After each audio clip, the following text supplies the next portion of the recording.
Good day. Yeah. I know he's not here. What's He's going on, not dude? here. He's Right. not here. Hello, everyone, and welcome to Car Stereo Talk with your host, myself, Dean. Fernando. That's right. And today we got a show jam-packed full of fun and excitement for you. Not really. Ooh, wow. No, it's just, Go for it, man. It's just what you have to say to, just get like, oh my God, so Pump great. it up. Hopefully everyone had a fantastic weekend. Yeah, Did you, in fact, get your opportunity to go to Busch Gardens? I did. Spent all day Saturday in there. That was painful. Well, it's all good. It's all good. It was good. Don't get me wrong. Yeah. We have a good time. So, Howdy all. What's up? How's it going? Let me go How you back through these doing? real quick. Evening, guys. what's up, Judy? Jody. Hello from Vegas. Mild and sunny checking in from Seattle. What's happening? No rattles. We're talking about the control arms that he had to leave to go and do. What's up, people? What up, Fang? Oh, Pizza Dave checking in. Trying to thunderstorm up here in Yosemite. Ooh, that sounds like fun. Not really. Ahoy from Oregon. Okay. Okay, let's go. Yeah, Oh. we're doing this. Yellow from Oregon as well. Oh, Yellow. As Pioneer came out with new subs. I gotta be honest, I don't know. However, That's a good question. if you remind me at the end of the show, I'll find out. I mean, I don't know why they would, but there's always a chance. There's always a chance. Why would you not? You're a car manufacturer. You should come out with something. Yeah, but I mean, we saw them last month. Something that doesn't suck better than the radio. The big push was for and that was really about it. But Yeah. I mean, there's no telling you what else. I mean, that was all they wanted to talk about was the radio, and it was just like, Sure. There you go. Hey guys, what's up? Buenos tardes. Hey, Mr. Hoven. What is happening? Have you been able to check out the new audio control amps? Nobody has been able to check out the new audio control amps, so we'll talk about that in a minute. I checked them out. Moving on.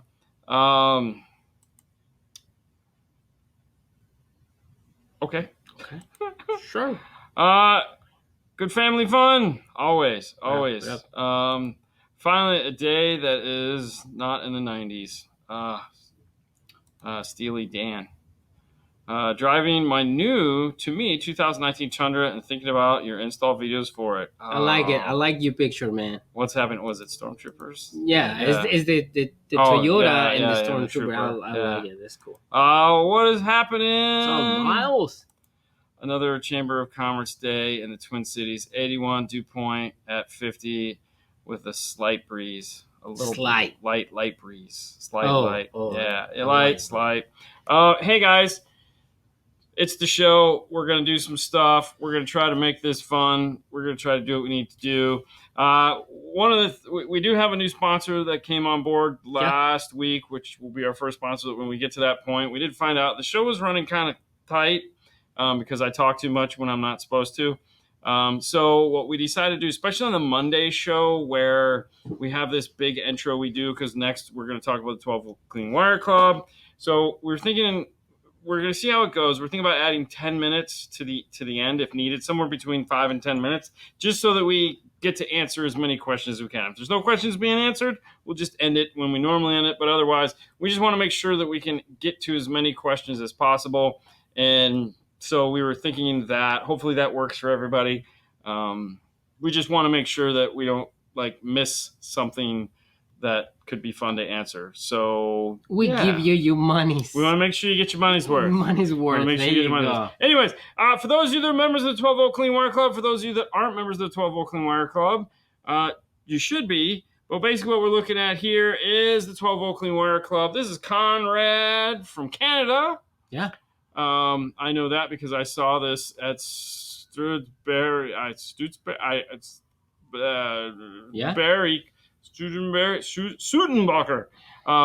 Anyways, car audio up there in Canada. This is a boat that he did. Turned out really nice. Yeah, if you guys are inclined enough to do an awesome clean wiring job, which they have been popping more and more in my feed because that's more your speed. I don't really dig too deep in them, but I have been noticing a bunch of really nice stuff. I just want to say this weekend was tough. You guys killed it. That was awesome. And the reason why I picked Conrad because he had the most likes. And shares kind of in between those more likes, people like it so much. But you guys killed it this weekend. Keep uploading the pictures. Hey, and the nice thing is if that next weekend sucks, guess what? We go back and pick some of those awesome ones because there was so many badass ones. But for those of you that are wondering, yes, the 12 Volt Clean Water Club is made possible for the fine folks over at Kenwood, Kenwood-America or KenwoodAmerica.com, or just type in Kenwood in your browser, car audio, and it'll pop up. What are they pimping this week? Right now we're gonna pimp. No, we're gonna pimp something else. So new radio. Just very good. But anyways, we'd like to thank Kenwood for being an awesome sponsor of the 12 Volt Clean Wire page for you guys. Thank you, Kenwood, for doing that for us. All right, there again. First sponsor of the show is the new Thinkware. Yeah. So if you guys are interested in dash cams, listen. I've been watching Instagram. I don't do TikTok. I can't do TikTok. It's just not in me. But I watch a lot of Instagram, and I got an Instagram rat hole yesterday. And Instagram. Yeah, Instagram. Okay. I went in an Instagram rat hole because I was watching Red Queen dubbed. Anyways, and I got in this bad Instagram hole, man. Like bad stuff. Like wow, all this negativity and crap. But it was all like bad stuff that thank God these people had dash cams because like some of this dude, there's some legit crazy ass people out there. Have you see Arturo's videos that he posts sometimes about his dash cam? Yeah. Oh yeah. Crazy. So protect yourself.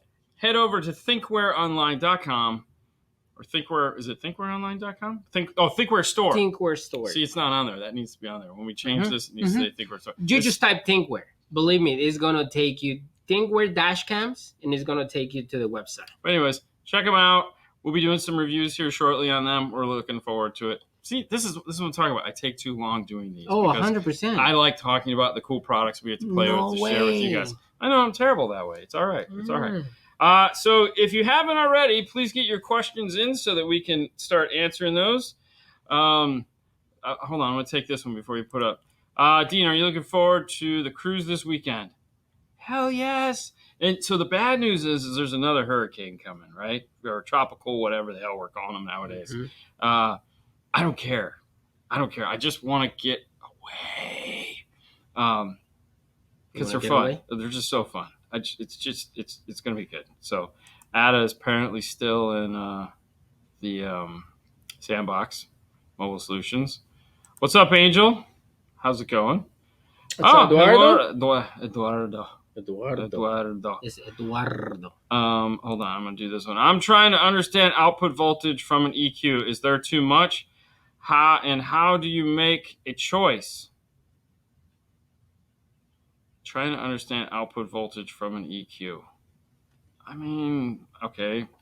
I don't get it. So if we're talking like EQ or DSPs, lots of them have line drivers built into them. This is why we just keep our gains turned down as low as humanly possible, because if you look at like the input of an amplifier, usually you're going to max it out with the output of the EQ. Because there's many steps to EQing, but there again, I don't know what kind of EQ you're talking about. How do you make a choice? What do you mean by how do I make a choice? Meaning like what EQ do I pick? What brand do I pick? I mean, which output voltage am I trying to use? The reality is like you want to match whatever the radio's output voltage is to the input of the EQ. So a lot of the DSPs tell you, it's like if I have a radio that puts out 5 volts, there's usually a choice for 4 or 4 to 8 or something like that. You're just going to pick the closest one to that. Or if some of them have peak light indicators, which some of them do, you just kind of adjust it until you get to there. It just depends on the DSP you're using and how much voltage you have to come in and come out. So each one is going to be different. But typically, you use the DSP to set your volume, get it all done, and then when you run out, you turn the gain up on the amp. What's up, Bill? What's up, Bill? How's it going, man? Hopefully well. Mm-hmm. We should talk sometime. Christian says, thinking you travel every 3 months has you spoiled. We don't travel every 3 months, man. We try to travel every month. And it doesn't have me spoiled. It keeps me sane. It keeps me from killing people like you. So it's a good thing. You can say that in social media, I can totally say it. Hi, guys. Do you think Metra, iData, PAC are close to creating an integration product that will use the vehicle's factory microphone? Actually, yes. And it's iData. If you wouldn't, because you don't use iData all the time, but if you were to, you'd use iData all the time. You'd see that there's a new orange harness on the iData cable, and it says mic. That mic input or connector is going to go to a product that they're going to release here in the next couple months that will be a factory microphone retention cable. So that'll allow you to plug into that and go off to an Alpine, a Kenwood, a Pioneer, a Sony, a JVC, whatever it is. And so, yes, you will be able to finally retain your factory microphone. I don't know what is going into it. All I know is I talked to them last week about it because that's the last, because the A to B piece is now shipping. So you can pick up the new A to B for your BO Ford and the 3 harnesses that go with it. We put that video out not too long ago, and I asked, so what's coming what's left for this year? Because it's August. And they're like, the only thing we'll be shipping before the end of the year will be the microphone. And I go, awesome. So you will see it before the end of the year. That will be kind of cool. But that also makes... and that was my watch ringing. I have this on vibrate. Hold on a second. Okay. Yeah. No, pull up the next question. Okay, hang on. Okay. See anything. Okay, hold on. Watch this. But you see what kind of radio it is, right? See what kind of radio that is? Oh, wow. You know what that is, right? Yeah. Wow. That's going to be cool. Yeah, right? Yeah, it's badass. I forgot to show that to you earlier. Sorry. Wow. Whoa, let's show it. No. God, no. Oh, God, you're funny. My I watched YouTube vids of dash cam in different countries. That ish is crazy. Yeah, but is it other countries? I mean, yes, there is definitely a lot of it coming from other countries, but the reality is there is some... Dude, did you see in California this weekend where that lady went crazy and drove through 2 taco places? No, he might be hungry. She was hungry. She was crazy. No, dude, she was like in like a RAV4 or a Nissan thingy, little SUV. Dude, drove into them and drove around inside of them. Like just like weird, like smashing the wall, like demolition derby inside of these 2 Mexican restaurants. Do you got some salsa? No, okay. Oh, dude, it was like the craziest thing ever. That's crazy. Anyways. Yeah. Wow. Yeah. So, yeah. Anyways, next question. Yeah, that was nuts, man. All right. Just curious. Are you guys ever to the point you are running out of room in your install bay with all the equipment that you keep adding? So the reality is no. Yes.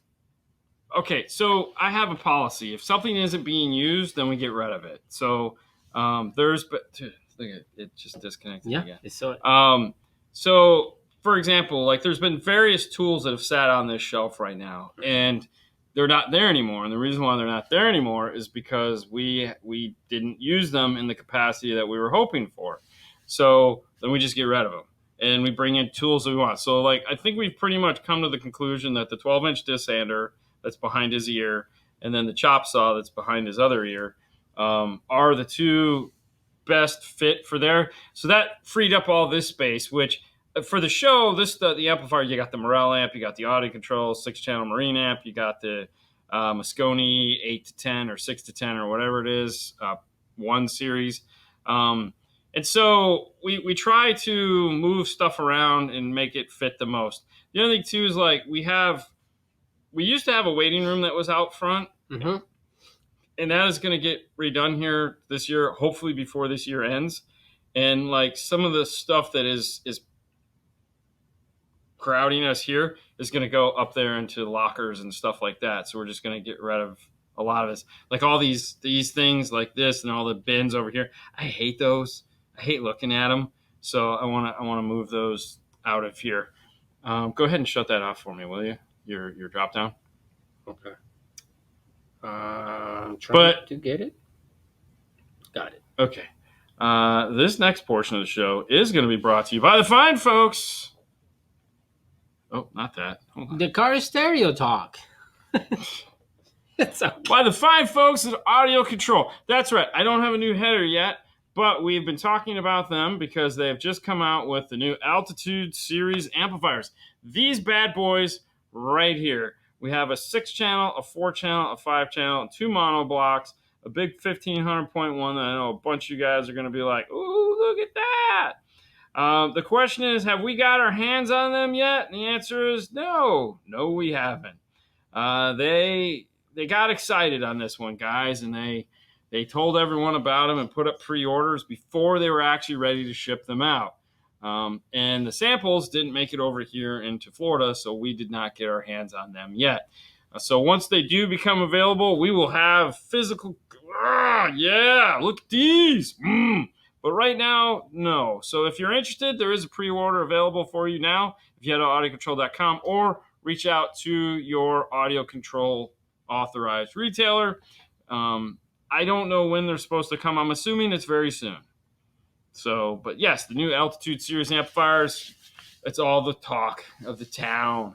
Would you choose a capacitor or a second battery? Second battery. Capacitors are useless. They really are. They're cool if you need a voltmeter, but you could probably buy a voltmeter cheaper. Okay. I'm just saying. They sexy. They are. A lot of people. So, there you go. Perfect, man. I'm glad it worked. What's that? Fernando, I want to say thank you on the Android Auto issue with the echoing.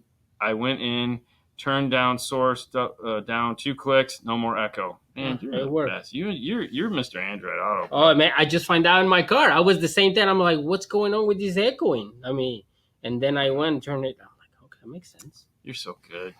You're so good. But anyways, I was saying, so a lot of people are let me see if I can find the side profile pic. Ooh, guess what? What? They sent him a new audio control amplifiers already. All right, well, we're not as cool, man. No, we're not. Yeah, I mean, we're just not as cool. That's really what it comes down to. I mean, we also have to just go with what they tell us. So, I'm really digging the outside, the size. So you have those sides that are little, this whole, so people are like, they either love that or they hate that. I don't even know why it's a thing. I think it's cool. I think it's cool. I like it because it's different. Yeah. But yeah, it's weird. All right.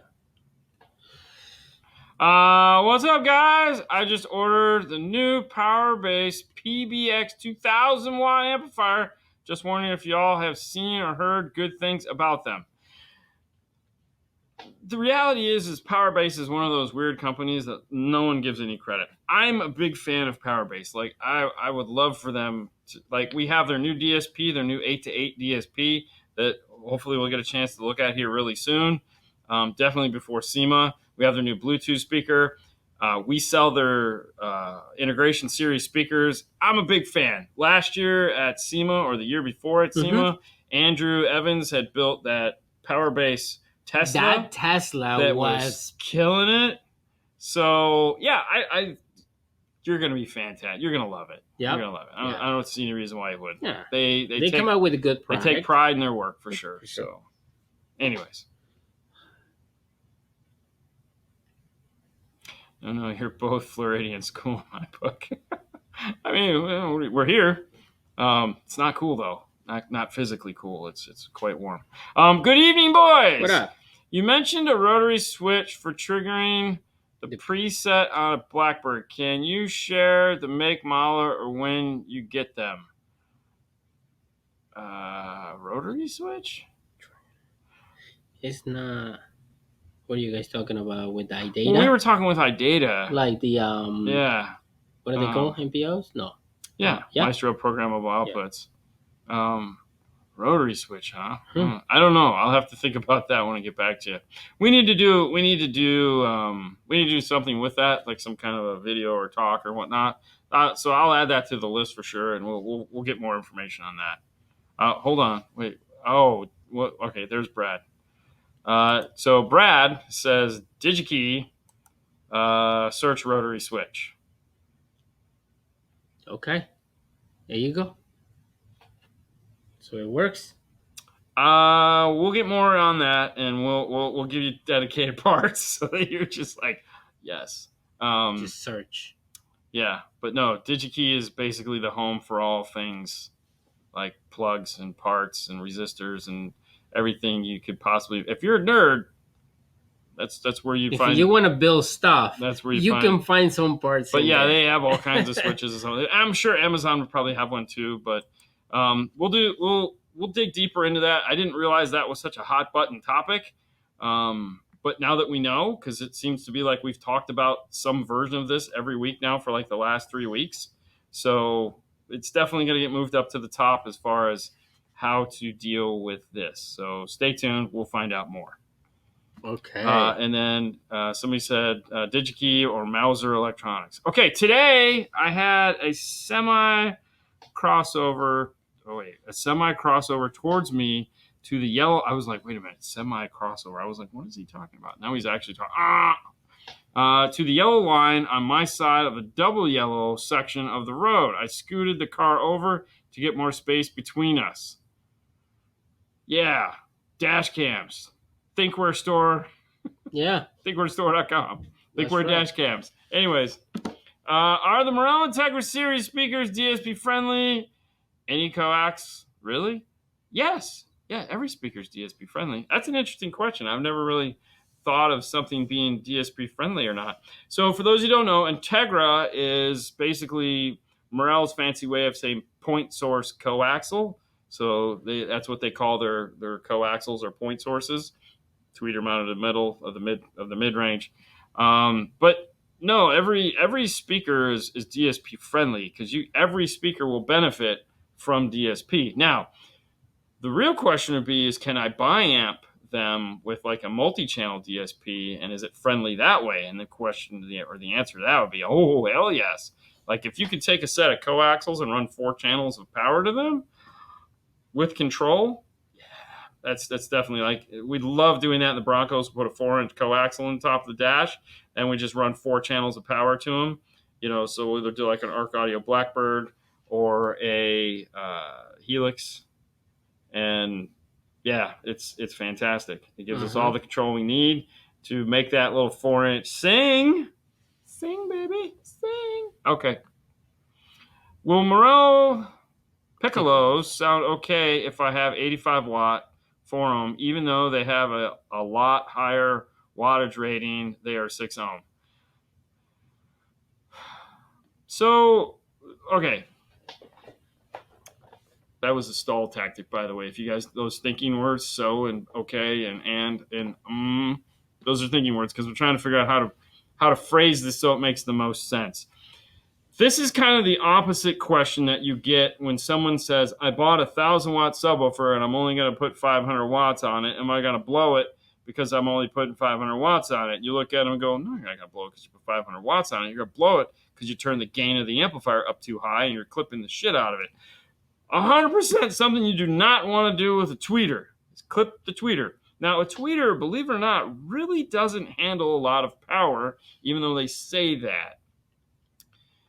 Is 85 watts going to be enough? I'm going to say yes. However, it really depends on what mid-range or mid-bass or both that you're going to be pairing it up with, and can it keep up with those? That's the most important thing.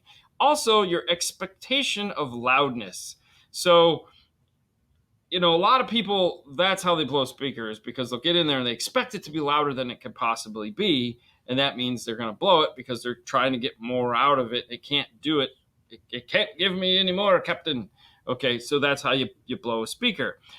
So putting 85 watts to this tweeter isn't what's going to give it an issue. Is it going to give you enough to keep up with everything else in the car? My guess is you have 85 watts on all the speakers in the car. The reality is, yeah, it's going to give you everything that it can for the amount of power you're giving it. Is that going to be enough for you? We're going to have to wait and find out. Hopefully it will be. But that's what it is. It will play fine. Hello from Maryland. What up? What's up, Elias? You're doing great today. All right, hold on. Let me do this before I forget. Do you own a Tesla? Do you wish you owned a Tesla? Do you own a Ford? What about a Chevy? What about a Toyota? What about a Volkswagen? Either way, if you own one of these cars and you'd like to get some really awesome plug-and-play speakers, we like to call them Focal Insides. Mm-hmm. That's right. Snazzy. Anyways, head over to focal-america.com or just type in Focal-Inside and you can get a list of all the cars that are available with those plug-and-play speakers. Different speakers have different levels of intensity. For example, the Tesla is a full flat setup, whereas your F-150 and Volkswagen is a full integration setup with access tweeters, and then your Mercedes-Benz is all K2. I'm thinking they're being judgy. There you go. But anyways, you can head over to focal-america.com, find out more about those awesome speakers. Hey, I'm going to say your name wrong, but thank you so much for the $5, man. Thank you. All right, go ahead. Kicker Key 200.4, good for factory amplified system? No. My Kari is a 2021 CRV touring with premium audio, which sounds bad. We love your work. Thank you. No, the Kicker Key is really not made to integrate into a factory premium audio system. You'd think, but it's not. It's 4 channels of audio. It does equalization. It's really designed to go into a base model. So if you had a base model CRV that didn't have premium audio, the key would give you that premium audio sound into that car. It's not that it won't work. It's just really not the right tool for the job. So that's why it doesn't work. I would think you would want to look into something with a few more channels for one, and then definitely a little bit more power and control. What the key offers kind of gets lost in your vehicle. At this point, honestly, it'd be better just to put in a basic 4-channel amp. But I would lean more towards trying to find something that has a DSP built into it. The other thing, too, is in the Hondas, you have to count the speakers. So if it has a center channel, which a lot of Hondas do, you have to retain the center channel. So that has to be an amplified speaker. You don't necessarily need to replace the speaker, but you do have to amplify it into the stereo. Otherwise, bad things will happen. Bad things. Cats and dogs. Anyways. Yes, thank you for the question, though. Okay. Did I put that one already?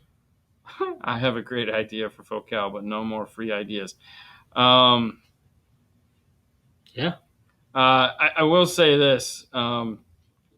Talking with Focal, they're really not hip to hearing anybody's ideas. They got their own ideas, and they're pretty content with them. So yeah, no kidding, right? You know, which is fine. You know, I still will give my ideas freely. And they can tell me no. They say, I can no, go, thank you. oh, hey, at least I tried. I tried. I'm going to use a Key 500 amp in my 2014 CRV. If I'm using the speaker level input, should I go before or after the factory amplifier? It's 2014. That probably has variable voltage output from the factory radio. So if you can go before the amplifier, it doesn't matter whether it's the same input. So I would try to go before the amplifier, testing to see if it is variable voltage. Hold on. And if you'd like the tool in order to do that, this would be it. So one of the things you can do with the IRTA2 or any electrical RTA for that matter, that's just ours, is you can use that to figure out what kind of voltage. Is it variable voltage before the amplifier and after the amplifier? What's going on? But either way, if you decide to go after the amplifier, like if you have to go that particular amplifier will take 40 volts of input, so it doesn't matter where you put it, it'll do the job. So whatever's easiest for you, man. There you go. See? Elias listens to you. I know. Thank you, Elias. What up, Tim? Especially when I'm putting it together, and you just got to stand there and look for number 4. All right, so this is a good one right there. Boom. Oh. What is the installation that you wish you never did but had awesome outcome? Oh. Ooh. No? I don't ever feel that way. I got one. Yes, I was hoping. I don't have one. Okay, so that was this time that this customer wanted loudspeakers. Loudspeakers. We don't do loudspeakers because we don't do loudspeakers. But he say, hey, listen, I'm willing to buy a DSP for you guys to install my system, because Dean is like, no, if you want to do something, at least have to buy a DSP so we can do something with the sound. So the customer did, and I was like, man, why are we doing this? That's not what we do. And the end of the day, Dean goes in the car, tunes the car, and he just like this, get out of the car and is like, listen to it. And I'm like, why? I don't even want to. I mean, it's not. He's like, no, listen to it just to see it. I'm like, okay. So I hop in the car and I'm like, holy moly, man. Like, this one sounds different. So that was your moment? Yeah. Okay. Like, that was a good outcome. You know? No, that was a good outcome. I didn't want it to do it.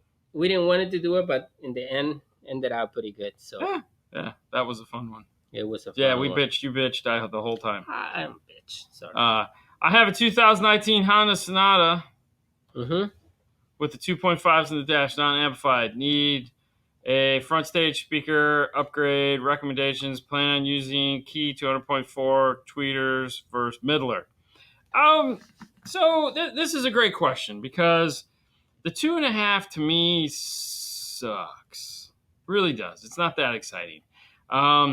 Kicker's 2.5 now is actually really nice. They've done the best that they can for a 2.5. Kenwood has the C2 2.5, which is also a very nice speaker.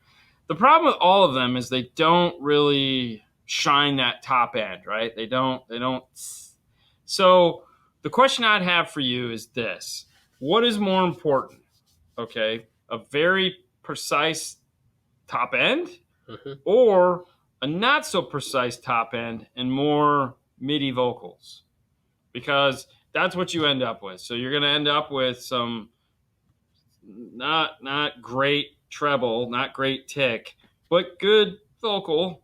And it pushes it as far as it can, but it still never completes the tweeter part of it. So it's just kind of like, So that's where I'm always at on the 2.5. It's just like, sometimes it's fantastic. Other times it's like, not so much.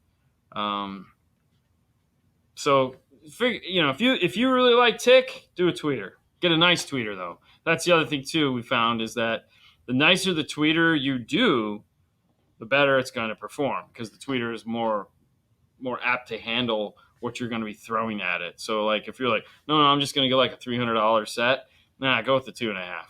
But if you're going to get like, I don't know, some Focal Flax or some Slate Fibers or some Virtus or any that, $500 to $700 range speaker, then yeah, you could get away with going with the 2A with the tweeter. Okay.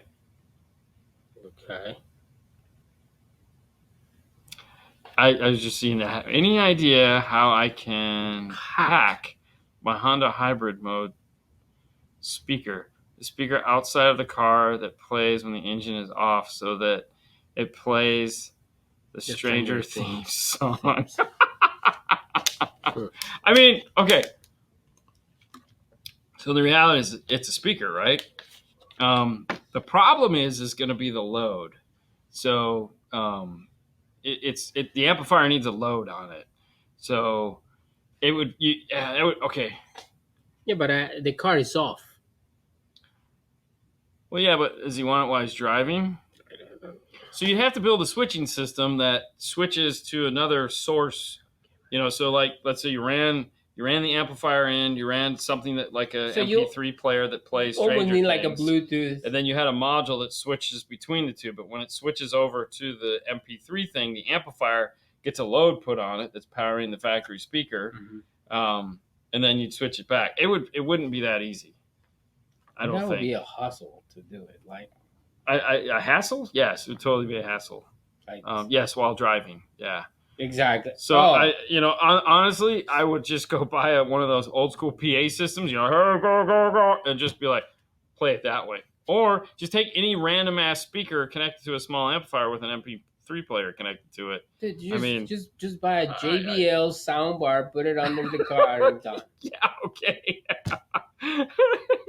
That idea is actually probably the one that makes the most sense. One of those soundbars. Screw it. Just go buy one of those JBL speakers. Just stuff it. The ones you take to the beach. JBL makes that soundbar. Well, the little ones you get at Target that are waterproof that you take out by the pool. Mm-hmm. Just stuff it underneath the car.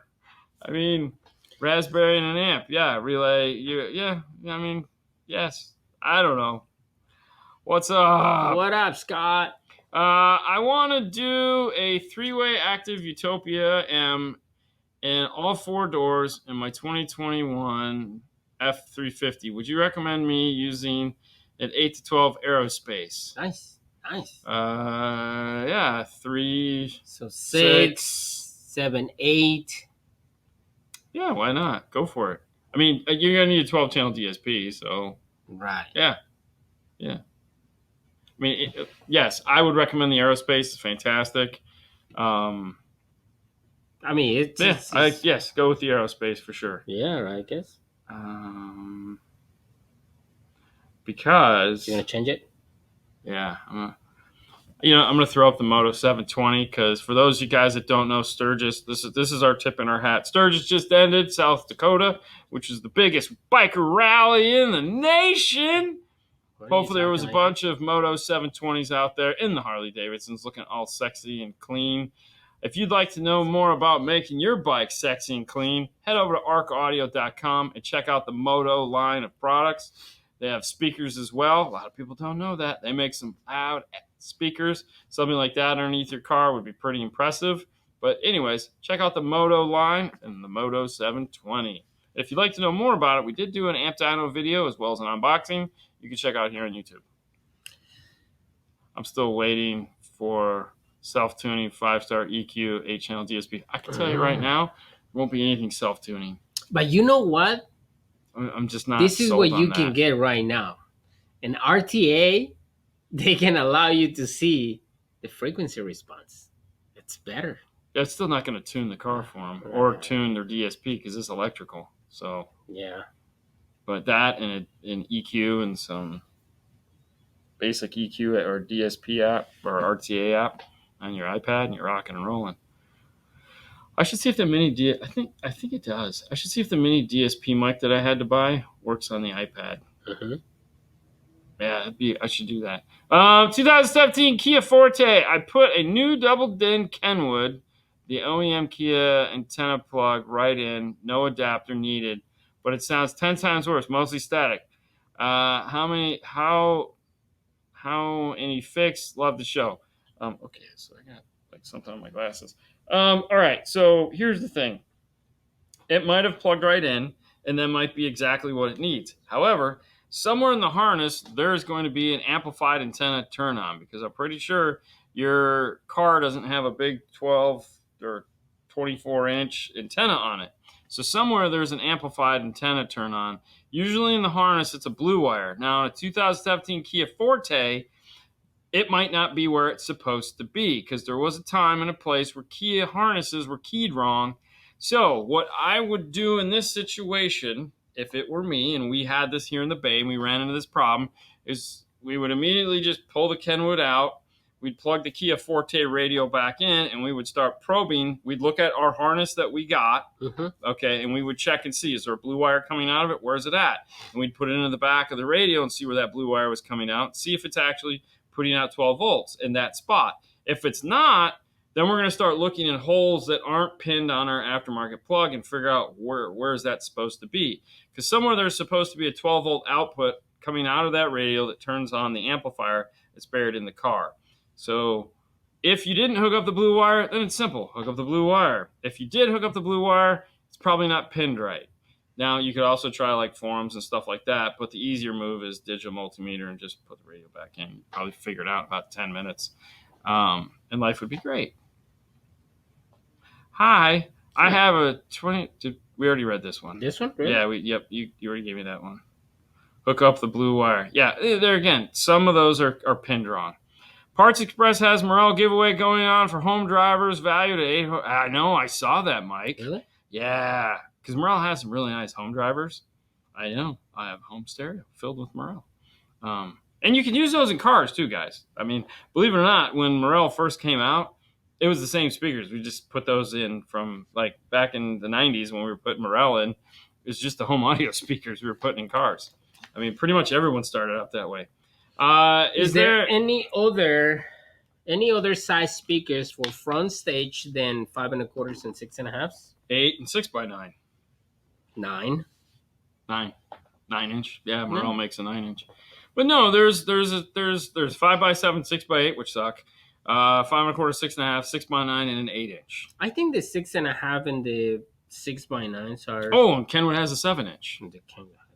So really, yeah, there's a ton. There is legit a ton. Don't put 5 1/4. Never put a 5 1/4 in a car. Other than if you have a BMW and you don't have any option, correct. The worst sounding speaker in the world is a 5 1/4. Yeah. I don't know why. It's just like you think like, oh my God, this might act. No, they never do. Yeah. They sound like shit every single time. Like a 4-inch, you know what it's going to sound. You expect it to suck. It's a 4-inch. And it's like, oh, it's mid-range. It does mid-rangey things. A 5 1/4, you look at it and you're like, dude, it's got a big magnet on it. It's got a bigger cone. This thing is going to be fantastic. And it sucks. So, yeah. Anyways.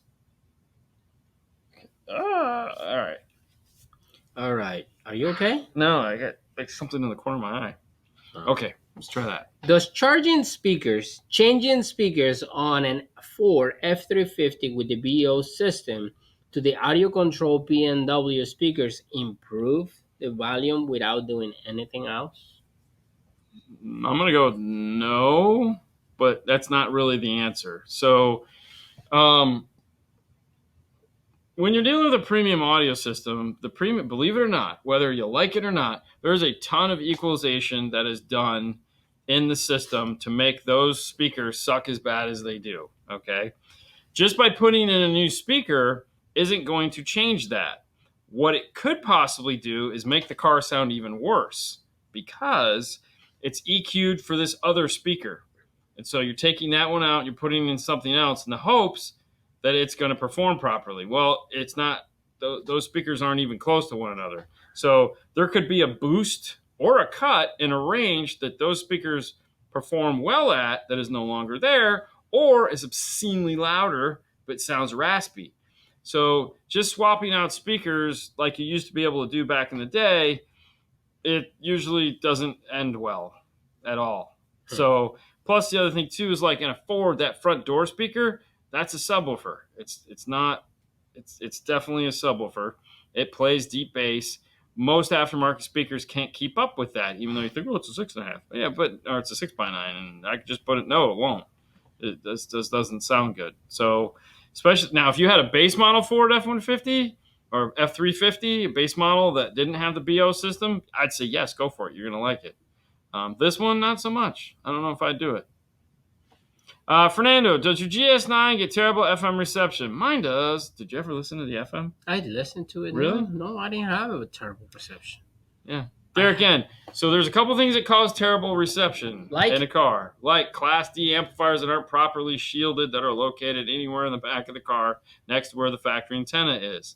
So one of the reasons that we like to put amplifiers up front is to keep them away from the back. Okay? Because that's where the antennas are. And if the amplifier wasn't built properly, which, believe it or not, a lot of them aren't, then you get really crappy FM reception. It's usually the sub amp, if it has one. But basically Class D amplifiers in general, just if they're not built with the shielding for FM. The easiest way to test for this, of course, is either move the Class D amplifier, or if it's just a sub amp, unplug it, turn it off, see if you get better FM reception. That is considering that as long as the behind the radio is proper, meaning you have the amplifier turned on and you're using the proper adapter for it. So as long as those two things are right, everything else, that could be the problem. All right. How to change the radio region and the Kenwood Exelon KDC X303. So Kenwood, that's probably something I know years ago we made a video on this. I would just Google it. I don't remember. It's been a really long time on how to do that. Or you could just call Kenwood tech support because it's literally 2 buttons you press, which unlocks a menu, and you hit B. But I don't remember what it is. Like, it's been so long. What the heck? Okay. Trying to find another one. Are you? Hold on. I like this one. We've been talking about this all day. That one. Just a quick thank you to you both. Just finished a 2023 Charger that you suggested the DSR1 in. Used the PNW 6x9s in the door and rear deck. Went with the kicker. 3.5s in the dash. Zapco amps. Fantastic. Mr. Bennett would be super happy. Super califragilistic. Definitely be super happy about that.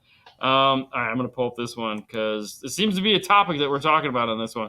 Why does my 2016 Taurus have reception when the rear defroster is turned on? That is so that's strange for sure. But it almost does make kind of sense, but it doesn't make any sense because if you look at the window, there is the defroster, and in between it is the FM antenna. So somehow when you're turning that on, you're creating like a Faraday cage that's bleeding over there. That is making the FM like work, which is weird. There again, very strange. It's yeah, that is odd. But the most annoying thing about Class D amplifiers, like I've said, is that they kill FM unless they're properly shielded. When we were out at Rockford and they were talking to us, and we went for the tour. If you guys have ever watched that, I would recommend watching it. One of the boxes that they had for amplifier certification was their piece that they make to measure how much it's bleeding and how much FM reception is going to be affected because they don't want their amplifiers to affect FM reception. It's an easy enough fix, meaning that a properly designed amplifier won't have this problem. But most of the companies don't give a crap. They just build an amp and be like, here you go, 1980, yeah, rock on. Get some Band-Aids, wrap it up, see if you stop bleeding that thing. What's up, El Fernandez? What's up, buddy? How you doing? Okay, give it to me. I'm trying to find it. Hang on. There you go. All right, mister. Do you guys ever build sub boxes? I've never done it, and we'll be giving it a shot soon. So here what is your recommendations? Okay, I was gonna. Come on, man. I had a whole thing, man, and you just were like, you're like, what is your? Come on. Okay, so here's the deal. Here at 5 Star, no, we don't build boxes here anymore at 5 Star because I don't like sawdust. I don't want to breathe it anymore. And we don't have, this is all one big area. So all our tools are sitting with us, all our routers and stuff. So anything we ever do here is just plastic now. We don't do any wood, which I'm 100% on board with. We have plenty of guys out there that'll do woods. However, for the first 22 years of my career, I built subwoofer enclosures. And for 15 years of that, I built subwoofer enclosures. It seemed like every day because our owner refused to buy prefabs, which was the dumbest thing in the world. The reality is when building a box, okay, make it out of 4x8 sheet of wood. The blade on a saw, panel saw or chop saw, whatever you're going to use, typically take up about 1/8 of an inch. What I used to do which you can have software does this now, but we didn't have that back then. What I would do is I would take I would draw a 4x8 sheet of wood, graph it out, and then I would cut out the pieces in pencil and do all the math to figure out how I can cut this piece of wood into the box I'm trying to build. So I would know exactly how much wood I would need, what cuts I should be making, can I rotate something? That way I didn't waste any wood. So I was very efficient on building boxes and making sure that like even the little 45s to put in corners were all factored into the 4x8 sheet of wood. The second thing I would recommend is the top and bottom pieces to make them about 1/4 of an inch taller. So what you want to do is the top, the sides, and the bottom. The top, I would always inset my sides 1/4 of an inch so that I would have some place to tuck my carpet. I would build one side, I'd build the other side, I'd flip it over, I'd line those up, and I'd just use a 1/4 inch piece of hardboard to line everything up, and then I put my center and nail it in place. The reason I would make my top and bottom 1/4 of an inch, 1/8 of an inch, just a tad bit longer is to take in consideration the saw is never perfect. So what I would do is I'd nail it all together, get it all lined up, and then I would take my flush trim bit on my router and just go right across the top and bottom, and it would be the perfect size. If you have a sander, you can use a sander as well, and then nail everything up. The other thing is my ports. I'm a slot port guy, so I would nail before I put the front on. I would nail in my slot ports. Okay, nail those in. And to make sure that they're spaced properly so that you have the center board, and I would always inset my center board 2 inches so that it would be a big hole in the front and look cool. I would make, like, if I needed a 1-inch port opening, I would just make 2 1-inch pieces of wood, turn the box so that it's facing up like this, set those spacers in, set my port on top of it, rounding off the back side and the front side of the ports. When you nail those in place, flip it over, do my other one, put it all back, glue it, router it, and then drill a hole and router out my hole for my port that way so that everything was perfectly flush and sexy. And then find my centers and use a router to cut out my hole for my. And I could do that in about 20 minutes, 15 to 20 minutes, the whole thing start to finish. Not bragging. I hated it. It was so mind-numbing. But that was that. And I had 6 routers, a router for every bit, and just, yeah, it was ridiculous. But if any of that made any sense, good luck. What's up, Chris? A couple SQ shows around Tampa this weekend. Anybody going? Is there? I think it's one. I won't be going.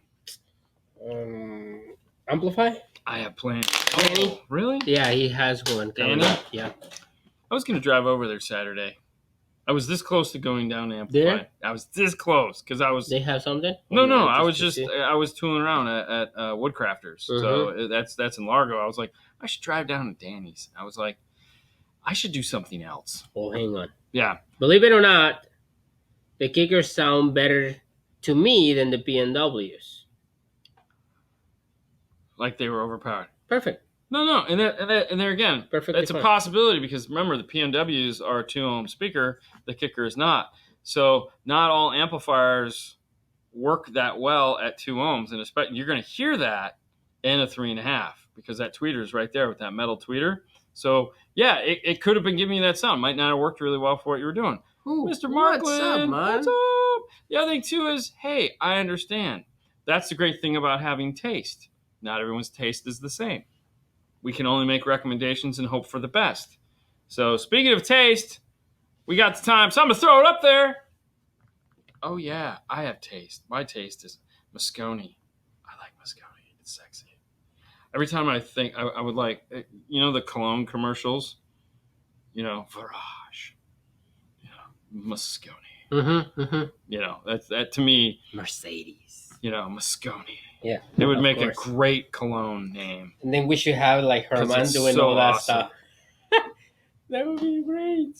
Hola. No, we should say Herman. I was thinking Arturo. Hola, Moscone. Okay. Anyways, if you're looking for an awesome amplifier like our cool amp racks that we have now, the new chair rail. So Can't excited. Even see them. Yeah, you can. No, it's right there. You can totally see them. That's why you have to make these things thinner. No. Anyways, hey guys.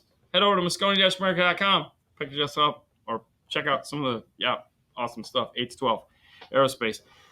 Okay, prefans definitely have their place when you are working quality in a bay and for basic applications like single or dual entry mid-level subs. What did I just read?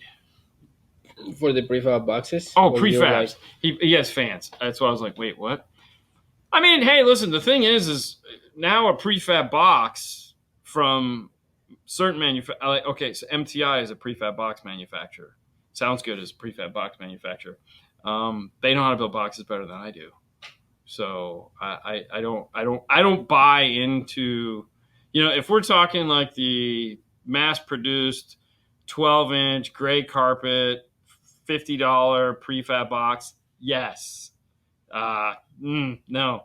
But hell, even Scar Audio, my buddy Shane is designing all their prefab boxes, and those things are impressive. Like, I'm begging him to take the big Scar off of them because I'm like, I want those. Like, those are sexy. So there are some amazing pre-built, I think is the better word, boxes out there now made by some pretty reputable places that will design and build you some really nice stuff. So I think it just comes down to budget. Some of these prefab boxes are costing in the thousands of dollars. So talking about dollars, world. What's the best badass speaker on a reasonable budget? Isn't that the question? I mean, reasonable budget. Okay, so that's a loaded thing because like reasonable budget for you might not be a reasonable budget for me. You might go there. I want to spend $750. It might be like I'm like $350 and out. I mean, so reasonable budget is subjective. Now, to answer the question, anyways, because I was actually asked this question by a vendor not too long ago. They were like, "What do you like for this?" And I was like, "So for me, if we're talking like Kenwood Exelons are one of the highest value speakers out there. Like I feel like they don't make a ton of stuff in reality. Like they've kept it very small, but everything they make is exceptional for the money you're going to spend on it. Okay. So I feel like the Kenwood Exelon as well as the XR stuff, exceptional value and performance for the amount of money you're going to spend. Okay. Now, is there something better? Of course, there's something better. But just to keep it simple, I'm going to just go with that. I mean, do you want to? It's tons of speakers. There's tons that you can pick, There's man. Tons of, like 100%. Like you say, depends of what's the budget. What is the reasonable budget? I would throw the Maximo HEs. They are reasonable and they Maximo sound great. HEs are really, the Morel Maximo HEs. They're going to hit a nice price point. Sony ES Type Rs, P2s, XR1703 HRs. Yeah, that's a Kenwood. I mean, there's a bunch of them. That's the problem is that market is so like saturated with like it's a lot. It's hard to Arcadio makes them, and I mean I feel like you just find something that isn't your price point and well, what I like to tell customers is decide on the tweeter. Okay, decide on what type of tweeter you want. That's the most important thing. If they come with two, buy those. Do I want a soft dome tweeter? Do I want a hard dome tweeter? That to me is where you start. What type of tweeter do you want? And then you buy, and then it cascades from there. Because if you're a soft dome tweeter guy and you go out and you buy something that has a hard dome, now you're gonna be miserable. Okay. I mean, think about it. You're gonna be miserable, man. Just like constantly, just like. Oh. I love it. Destroy your ears. Why not? You only have one life. Enjoy it. Yeah. Rock on, baby. Rock on. Tear it up. That was, I think, the F350 with it. I also want to have a center channel and a bass channel. Is there a DSP you would recommend? Yes. So at that point, I would just go with a Blackbird. I would just go with the Arcadia Blackbird at that point because it has an up mixer built into it that will do center channel. It'll do rear surround. Most of the high-end DSPs do have some form of up mixer built into them. Moscone has one, so any one of the Moscone amplifiers. The only reason why I was thinking Blackbird is because it's small, it's compact. If you're doing a BO system, iData has just released their BO adapter, which will work with the ARC piece, so the Blackbird. And what it'll do is it'll help you retain fader control. So you can do Toslink and retain fader control because it'll do it digitally into the amplifier. So that's actually really cool. But the 4 outputs, you can, so you have 12 channels, 8 channels of amplifier, 12 channels of DSP, you have 4 DSP channel outputs. So, you could use, the problem is going to be those rears 3-ways, because that's a lot of channels waste. So you got 12 channels just in 3-ways. So now we're at 14, 15. So you're gonna have to scale something back, or you're gonna have to do multiple DSP amplifiers. So you can do 2 Blackbirds. Actually, you could probably get away with 2 Blackbirds. That would be fine. You could pair them together. Yeah. 2 Blackbirds. Okay. Yeah, why not?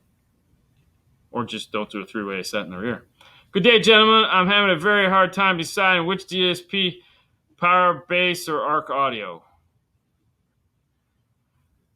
I'm guessing we're talking like a PSM Pro versus a Powerbass that works off of your iPhone or Android phone. There's a significant price difference there between the two for sure. It's about $200, I think. It depends what you're trying to do. I'm not going to discount the Powerbass just because the Arc Audio has the DNA software, which is like next level stuff. Like that's like badass software. But the Powerbass is a much simpler software that might actually be easier for you to use. So, this is a tough one because it comes down to tunability, meaning which one makes sense to you. Is the Arc Audio a higher quality? Yeah, it is. But it just depends on, like, even though it is, do you know how to use it? Is like, do you look at the software and go, oh God, like this is so not me. In which case you might look at the Powerbass and be like, no, this one makes sense. Or you might look at the Powerbass and go, man, this is some basic stuff. I don't really understand what this is. No. So, those are the thoughts that should be going through your head, not like, oh, I like this brand or I like that. But it's usability. Yeah. Usability is the most important thing. Download the DNA software to your Windows laptop and play with it. See if it makes sense. Watch some of the videos we've done or Brian's done. And download the Powerbass to your phone and see if that's like if that's more your speed. Mm-hmm. So it's really that. Usability is the most important thing. Usability. Click that one. I love to have one of those shirts you gents are wearing. Don't see them on the online for purchase. Bummer. By the way, Dean turns it loose on Thursday nights. I do. I get very, very loose. So here's the thing. Right now, the shirts these are prototypes. These are all prototypes that we're making in house. They're in testing. We're testing out to see how they perform, how these shirts hold up, and then the goal is to bring shirt production in house because we get a lot of people that come visit us and they're like, "Can I get a T-shirt?" And we're like, "No." So at some point, hopefully by the start of next year, this will be something that we'll be able to send you. Mm-hmm. Like when you order an IRTA, if you want to order a T-shirt, we'll just have a T-shirt tab, and we'll send you a T-shirt. Mm-hmm. For whatever it costs us. But right now, it's be patient. It's just one of so many other things. Okay. Sold Arc Audio is okay. No, it's good. Hey, cool. It's good, yeah. Why don't people with DSP amplifiers buy 6 or 8 channels? Why don't people with DSP amplifiers buy 6 or 8 channels? Why people don't buy DSP amplifiers with 6 or 8 channels? I mean, I think amplifiers are.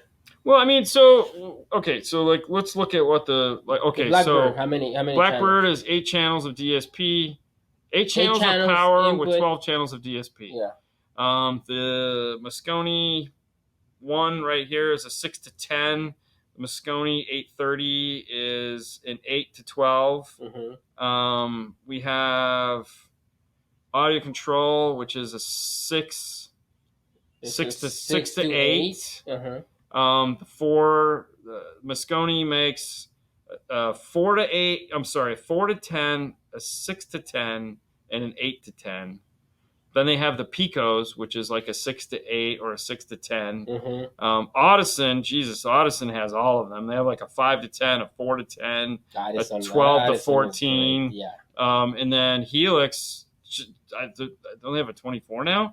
22, I think. Yeah, it's 22 or 18 to 22, 18, and then they have everything in between. So they all exist. Personally, for me, it's I don't know. I mean, I feel like we're getting to that point where we need 12 to 14.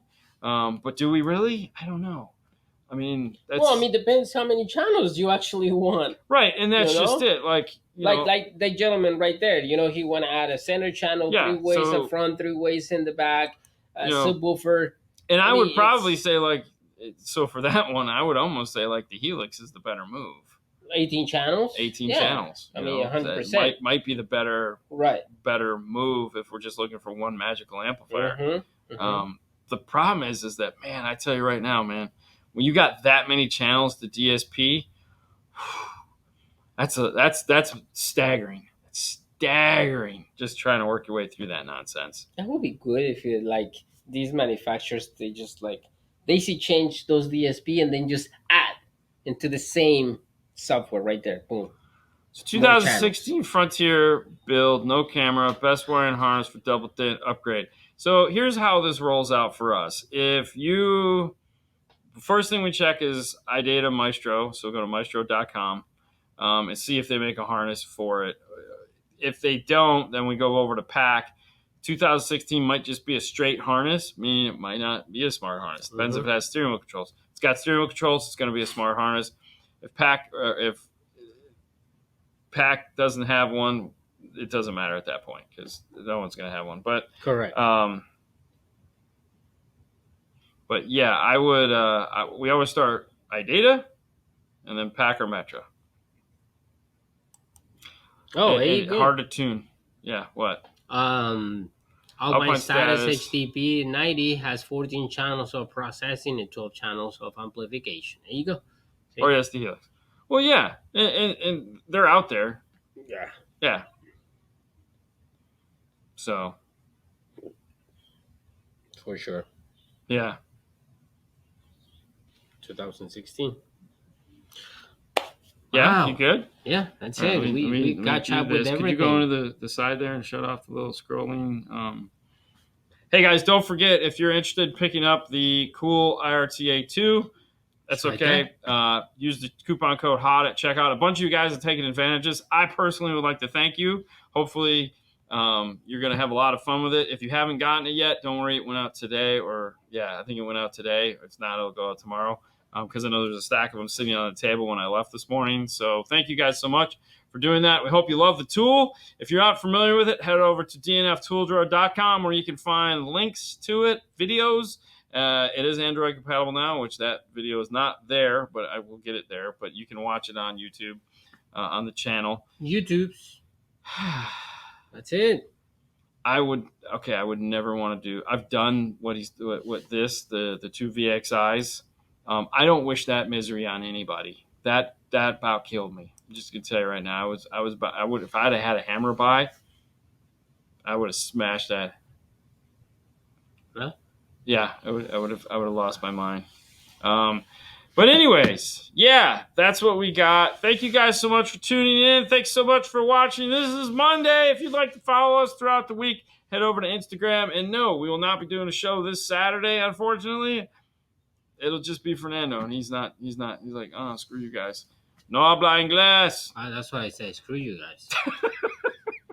But hey, thank you guys so much for playing with us this week. We'll be back next Monday to answer more questions and have, as Fred Flintstone says, a gay old time.